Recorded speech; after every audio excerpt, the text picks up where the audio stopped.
진심, 요즘에 굉장히 귀한 단어가 됐죠. 진심. 이 변함없이 온전한 마음. 또 이 다할 진이 아니라 진짜 할 때 그런 진이더라고요. 이 변함없이 거짓 없는 그런 마음. 자, 이 진심으로. 자, 이 원펀맨이라는 애니가 있어요. 이 본분들도 계시고, 또 이걸 굉장히 유명한 애니입니다. 이 초등학생들만 보는 게 아니라 어른들 사이에도 굉장히 유명한 만화예요.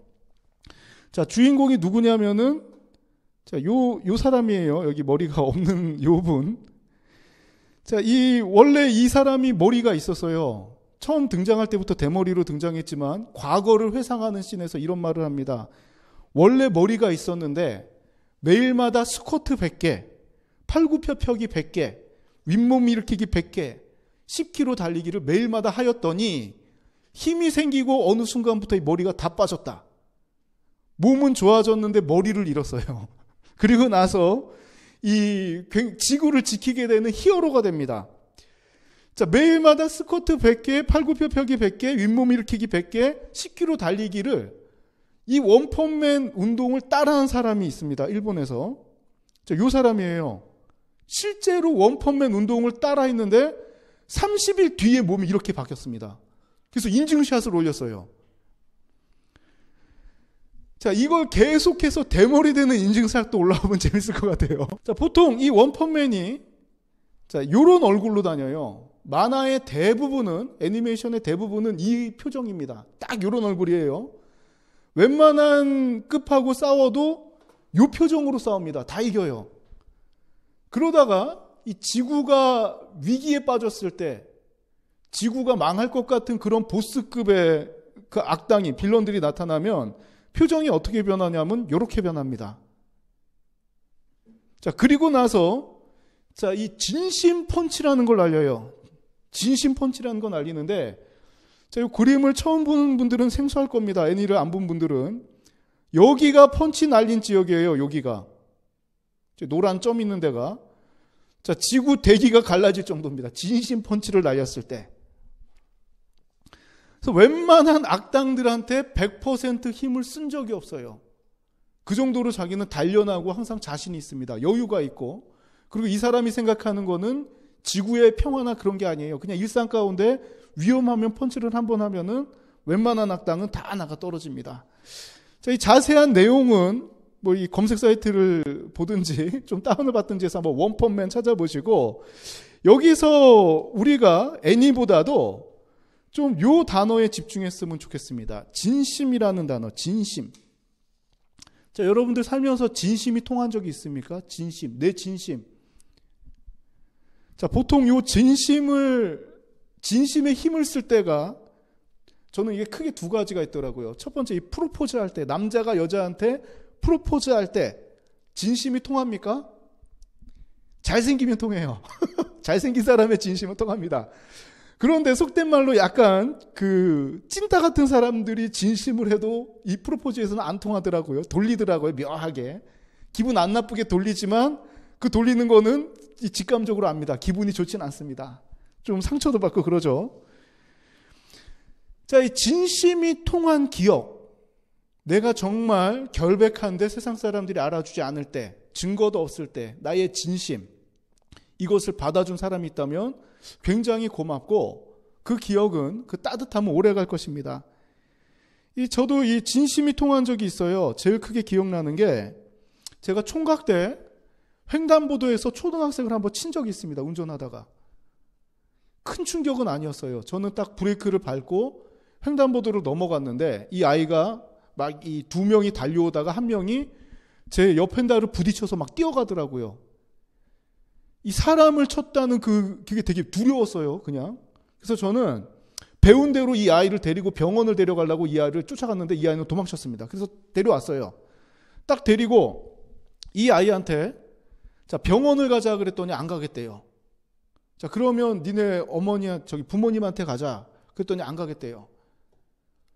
자, 그래서 도저히 안 돼가지고 그러면은 집 전화번호하고 니네 부모님 연락처를 받았습니다.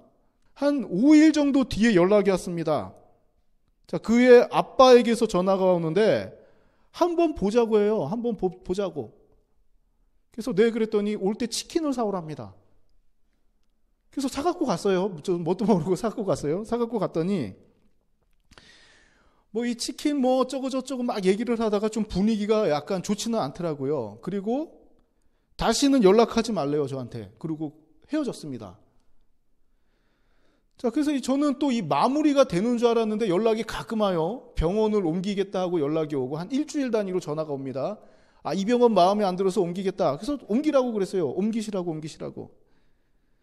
자, 그렇게 하다가 자, 합의를 보자고 또 연락이 왔습니다. 그래서 어떻게 할까요? 그랬더니 합의를 보자고 했는데 금액을 말 안 하는 거예요. 그런데 집으로 우편이 하나 날라옵니다. 검찰청에서 우편이 하나 날라왔어요.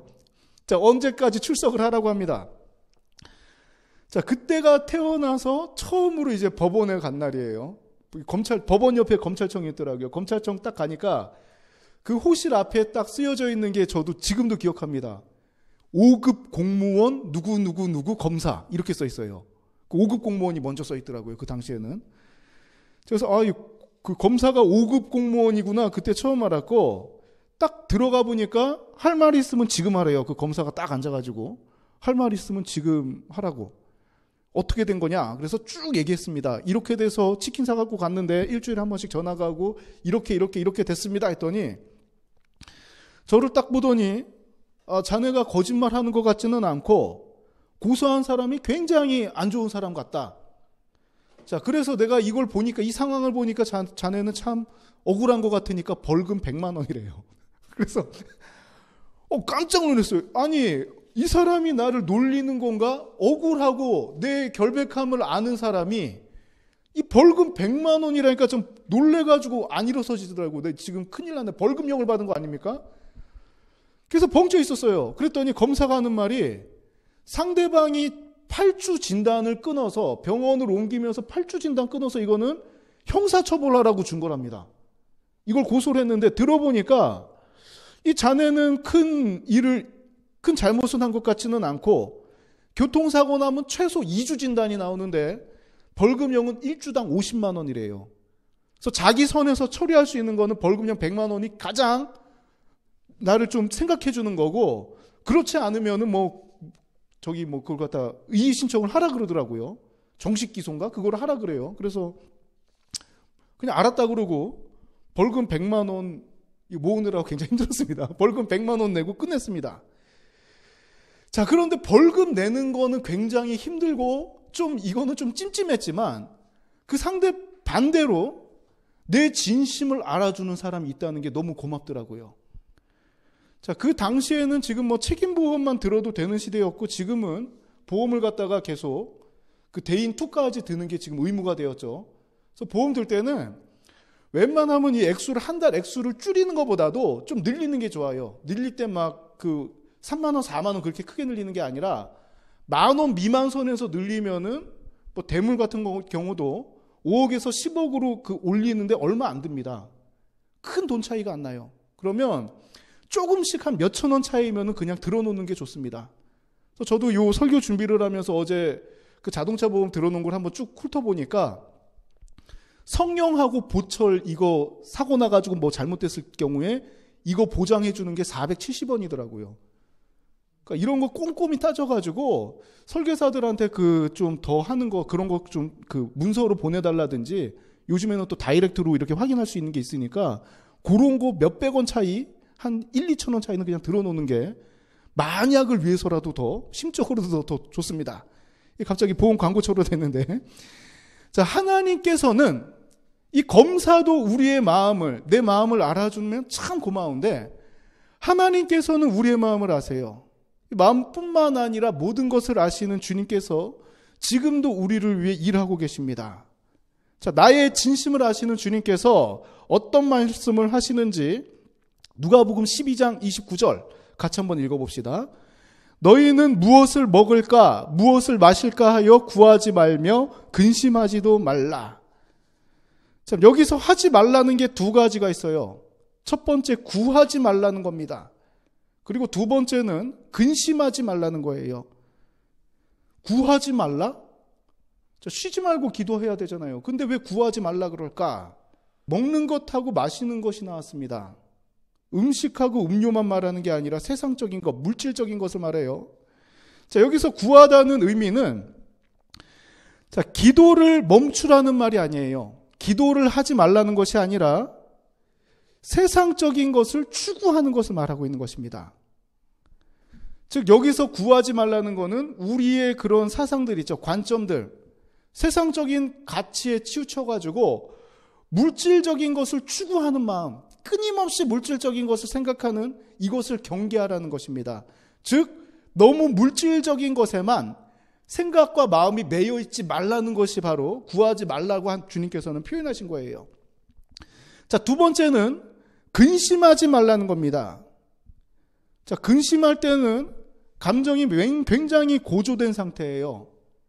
걱정이 있으면은 잠도 안 옵니다. 머리도 아픕니다. 걱정을 많이 하면. 그래서 이 걱정 많이 하는 분들 보면은 이 두통이 항상 달고 다녀요. 막 편두통이라든지 이런 머리 아픈 게 끊이지 않습니다. 자, 스트레스 받으면 또 이런 근심들이 사라지지가 않죠. 자, 요 또 이 근심하지 말라는 것은 물질적인 욕구나 세속적인 가치에 대해서 모든 관심이 집중된 상태를 경계하라는 것입니다. 자, 오늘날 직업을 구할 때 그 돈에 치우친 사람들이 많아요. 돈 버는 것에만 혈안이 된 분들이 많습니다. 어떻게 해서든지 돈 벌려고 그러는 사람, 상대방을 속여서라도 돈 벌려는 사람, 남편의 생명보험 들어놓고 죽여서라도 돈 벌려는 사람. 그 인간처럼 보이지가 않죠. 너무 물질적인 욕구나 세속적인 가치에 대해서 모든 관심이 집중되어 있다면 그 삶은 참 불행한 삶입니다. 굉장히 누릴 것을 못 누리고 한쪽으로 치우친 삶이라는 것이에요. 근심하지 말라는 것은 물질에 대한 지나친 관심으로 영적인 문제를 소홀히 하지 말라는 것입니다. 그래서 우리의 모든 관점들이 이 하나님 편에 서서 세상을 바라봐야 되는데 하나님 편에 서지도 못하고 세상적인 가치, 물질적인 가치에 치우친다면 우리의 삶은 굉장히 불행해질 수 있다는 거예요. 자, 이 29절의 내용은 무엇을 먹을까 무엇을 마실까 하여 구하지 말며 근심하지도 말라는 것이고, 자, 30절을 보니까 같이 한번 읽어봅시다. 이 모든 것은 세상 백성들이 구하는 것이라 너희 아버지께서는 이런 것이 너희에게 있어야 할 것을 아시느니라. 아멘. 자, 물질적인 것과 세속적인 가치에 지나치게 집중하는 것은 세상 백성들이 구하는 것이래요. 세상 사람들이 추구하는 것은 물질과 세속적인 관심에 있다, 가치에 있다. 자, 그러나 하나님의 백성들은 어떤 마음을 가지고 살아야 되냐면 노란색 글씨입니다. 너희 아버지께서는 세상적인 이런 필요가 너희가 이 세상 살면서 있어야 될 것을 모르는 게 아니라 우리의 상황을 다 아신다는 것입니다. 자, 하나님은 우리의 공급자이세요. 공급자. 이 하나님을 표현하는 단어들이 구원자, 창조자, 여러 가지가 있죠. 나의 필요를 아시고 채워주시는 하나님을 믿고 우리는 어디에 집중하는 삶을 살아야 되냐면 영적인 가치를 추구하는 삶을 살아야 된다는 것이에요.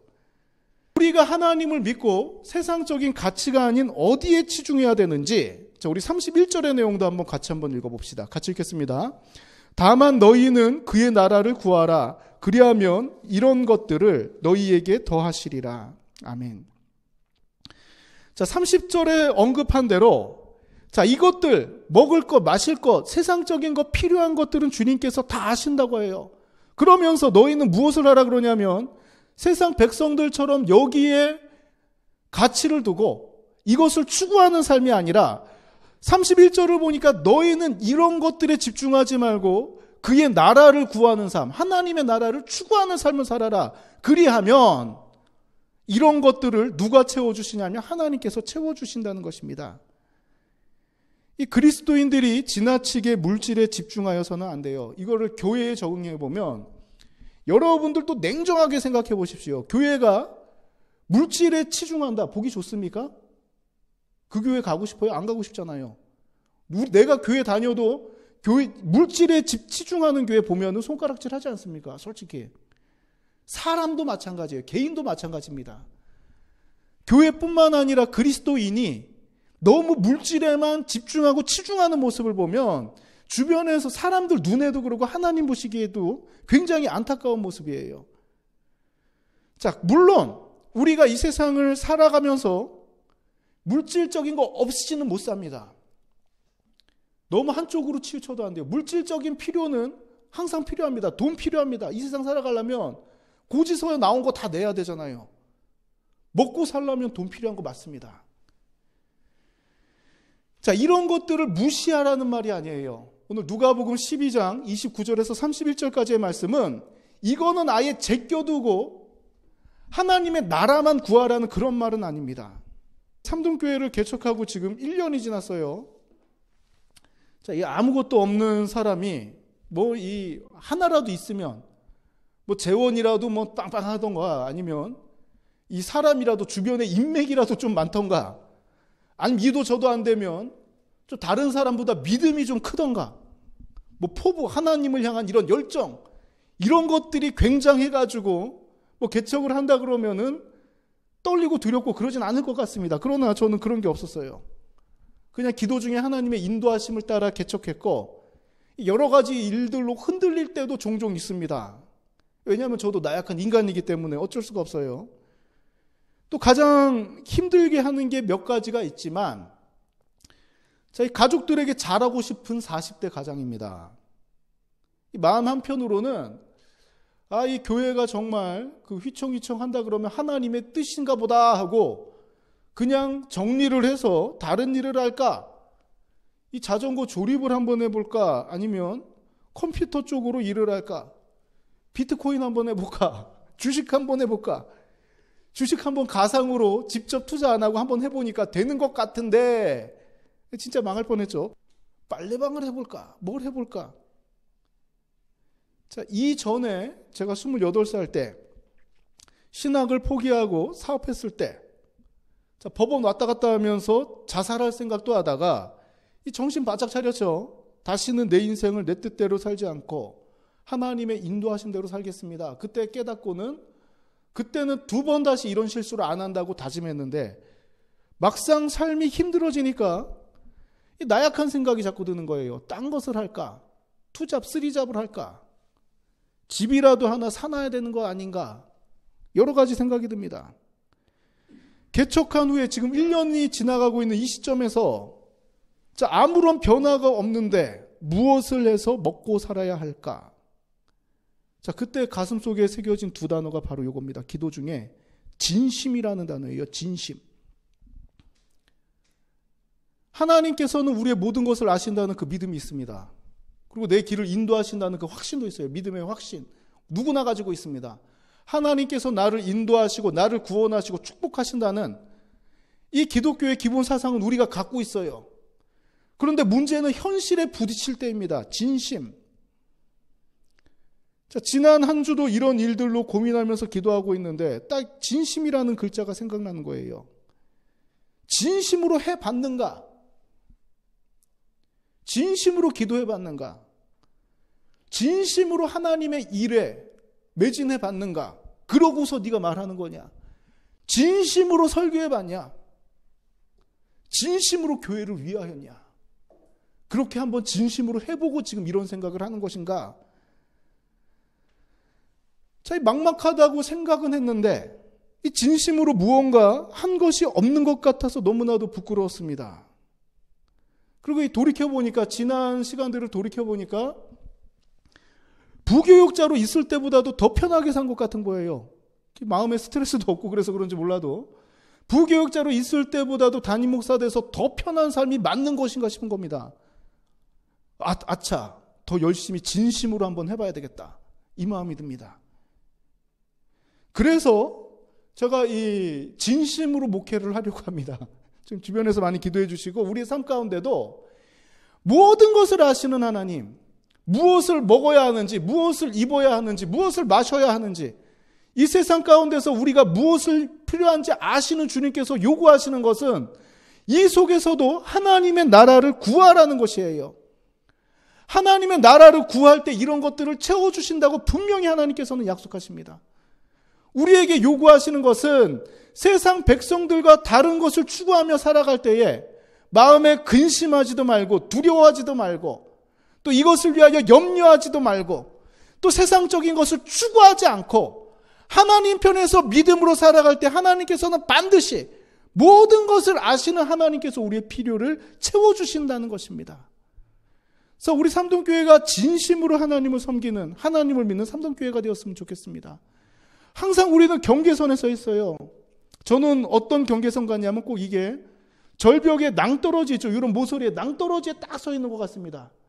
여기에 서서 위로 하나님을 바라보고 있어야 되나, 아니면 뛰어내려야 되나, 다 포기하고 내려야 되는 건가, 아니면 내 선택에 있어서 하나님을 선택해야 되는 것인가, 이렇게 두렵고 떨리고 보이지 않는데 하나님 선택하는 것이 무엇인지 모를 때도 있고 어떤 것이 맞는 것인가 헷갈릴 때도 있습니다. 이걸 딜레마라 그래요. 신앙의 딜레마 속에서 무엇을 잡아야 되나? 자, 아무것도 보이지 않는다면 보이는 세상 일을 잡아야 되는 거 아닌가? 사람들이 다 가는 길, 그 길 가는 게 맞는 거 아닌가? 보이는 걸 따라가야지 보이지 않는 하나님 의지하는 게 쉽지 않습니다. 그런 상황 속에 있는 사람들에게 다만 모든 것을 아시는 주님께서 다만 너희는 그의 나라를 구하라, 하나님의 명령이에요. 자, 이것을 구하는 것은 나를 떨어뜨리는 삶이 아니라 하나님의 나라를 구할 때, 그리하면 이런 것들은, 너희가 염려하는 것들, 근심할 수밖에 없는 것들, 추구할 수밖에 없는 것들은 하나님께서 너희에게 더하신다는 것입니다. 이게 믿음의 백성들이 살아가는 방법이라는 것이에요. 자, 때로는 우리가 포기하는 것들이 있습니다. 무엇을 포기해야 되나? 여러 개 가진 게 많을 때도 포기해야 되고 하나만 붙잡을 때도 나머지는 포기해야 됩니다. 뭘 포기해야 되나? 자, 그 우선순위를 정확하게 둬야 됩니다. 저는 지금까지 살아오면서 이것도 포기해보고 저것도 포기해보고 포기한 게 몇 가지가 있습니다. 공부도 포기해보고, 그죠? 다이어트도 포기해보고 몇 가지 포기한 게 있어요. 또 일을 하려면은 다른 거를 노는 걸 포기해야 되고. 그러나 이런 것들 말고 정말 우리가 기도한 거 포기했다면 다시 회복하시길 바랍니다. 말씀 읽는 거 포기하였다면 다시 한번 이거를 회복하기 원하는데, 진심으로 말씀을 한번 읽어보고 진심으로 기도해보고, 예배 드리는 것을 포기했다면 진심으로 한번 예배 드려보십시오. 그리고 나서 하나님께 구하는 거예요. 하나님, 내가 이 상황 속에서도 예배 드렸습니다. 내가 이 상황 속에서도 기도했습니다. 이렇게 바쁜 와중에도 말씀을 읽었습니다. 하나님, 내가 뭔지 모르는 상태에서도 내 마음 가운데 있는 하나님께서 주신 사랑으로 진심으로 하나님 따랐습니다. 주님, 그때 당당하게 요구할 수 있는 거 아닙니까? 내 삶이 이렇게 힘든데 내가 주님을 붙잡고 있으니 주님 나를 인도해 주시옵소서. 하나님은 분명해요. 다른 거 보지 않습니다. 꾸미는 것 보지 않습니다. 지금 살아온 상황, 얼마든지 나약해질 수 있는 상황, 이 상황을 보시는 게 아니에요. 어디를 보십니까? 중심을 보세요. 진짜 진심으로 하나님을 의지하였는가? 진심으로 믿고 있는가? 진심으로 기도하고 있는가? 진심으로 나의 백성으로서 살아가고 있는가? 내가 추구하는 것이 하나님일 때, 그리하면 이런 것들은 너희에게 더하신다고 분명히 약속하셨습니다. 한 주간 이 약속의 말씀을 믿고 정말 열심히 더 부지런히 진심으로 하나님을 섬기는 삼동교회가 되길 원합니다. 이 진심은 통해요. 시간이 지날수록 진심은 더 뚜렷하게 나타납니다. 이 부부의 싸움은 칼로 물베기라고 그럽니다. 그리고 우리 한 번씩 세상 살면서 원수 같은 사람들이 한 번씩 툭툭 등장을 해요. 그렇죠? 이 사람들은 잊혀져요. 그런데 이 부부간의 싸움은 칼로 물베기라는 이유가, 물론 막 싸우긴 싸우죠. 그렇죠? 제일 많이 보니까 제일 많이 싸우겠죠. 그러나 이 부부간의 진심이 어디 있습니까? 내가 에이 나쁜 인간아 그러면은 저 사람을 진짜 나쁜 인간으로 생각하는 거예요. 그 상황이 나쁜 인간이겠지. 그 속에는 사랑이 있기 때문에, 진심이 있기 때문에 시간이 지날수록 나쁜 인간아는 없어지고 그 사랑만 나타납니다. 시간이 지날수록 이 사랑이 변치 않으면 얼마든지 다시 이전보다도 더 좋은 모습으로 바뀌는 거예요. 하나님과 인간의 관계도 마찬가지입니다. 탕자처럼 때로는 우리는 방황도 합니다. 실수도 해요. 그리고 넘어지기도 합니다. 그리고 이 방황도 합니다. 방황. 그러나 우리의 진심, 하나님을 사랑하는 마음, 이 속된 말로 실컷 두들겨 맞고 나서 하나님께로 돌아올 때, 그 진심의 모습으로 돌아올 때 하나님께서는 그동안 행했던 행동을 보고, 그 행위를 보고 너 나 배신했잖아, 너 나를 떠났잖아, 이걸로 징계하시는 것이 아니라 그 모습 가운데 돌아올지라도 그래, 진심은 나를 사랑하였구나. 마치 탕자를 받아주는 아버지처럼 하나님께서는 우리의 삶을 받아주신다는 것입니다. 진심으로 믿고 진심으로 예배드리고 진심으로 하나님의 나라를 사모하며 이 세상을 살아갈 때에 주님께서 약속하신 말씀, 다만 너희는 그의 나라를 구하라, 그리하면 이런 것들을 너희에게 더하시리라는 약속의 말씀이 반드시 우리의 삶 가운데 이루어질 줄 믿습니다. 한 주간 진심으로 살아갑시다. 진심으로 믿고 진심으로 사랑하고 또 하나님뿐만 아니라 주변 사람들에게 진심으로 대할 때 시간이 지날수록 그 진심은 나타날 것입니다. 진심으로 승리하는 우리 삼동교회가 되길 소망합니다.